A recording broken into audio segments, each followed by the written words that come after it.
Hello everybody and welcome to my art and cooking channel. Thank you for popping by today. I have an oil pastel painting. I hope you guys are trying oil pastels out. Here's our little snail that I made my own reference photo for using AI. That is something that I think is a good use of AI.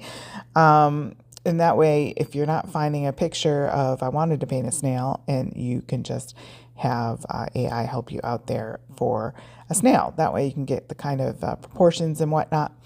And I changed it slightly from the picture even that I had made up. So yeah, great resource tool. I'm thinking sometime I might do a video about that, how to use different resources as an artist. And you really have to kind of know and let it all work for you. And I'm thankful for the things that we can use. You know, of course, you never want to abuse those things, but I am thankful that so much can be streamlined. It is very helpful, especially when you're self-employed and you have to do all the things, wear all the hats. So, and on that note, if you could like, share, and subscribe, that would be great. That does help out, help my business out, and it's free for you to do. So thank you so much.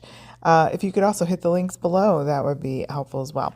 So this snail, I'm using here Strathmore toned gray paper. You could use, of course, whatever paper you like to paint on. I like these toned papers from Strathmore when I'm using oil pastels. Sometimes I use watercolor paper and then I put a watercolor wash down first or something like that.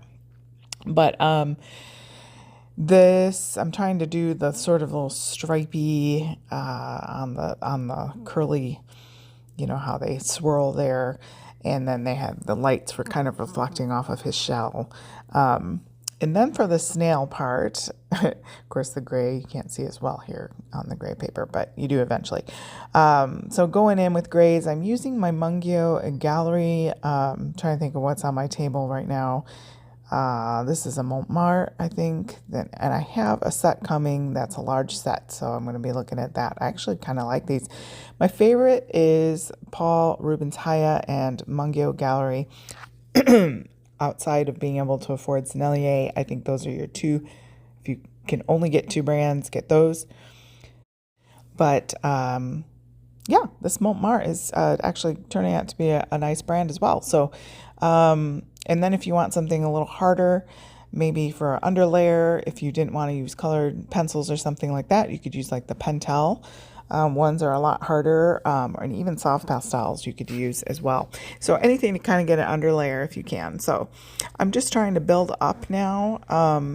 I've got my Sohos off to the left. Those are so creamy. They're kind of best for the top layers. I find that the Sohos are harder to, with the exception of some of the greens, I feel like are a little bit harder. So it's funny how in some sets of oil pastels, certain colors are harder than others. I don't know if that has to do with how much pigment they put in to achieve that color, but I'm not sure about the science about that. Here are my Sennelier iridescent set. I love this set. If you can get this set, get it.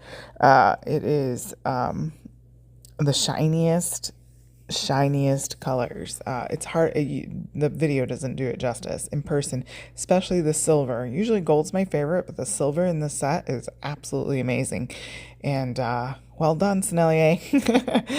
We love the iridescence. So so we have to sneak in some shiny things in the paintings, right?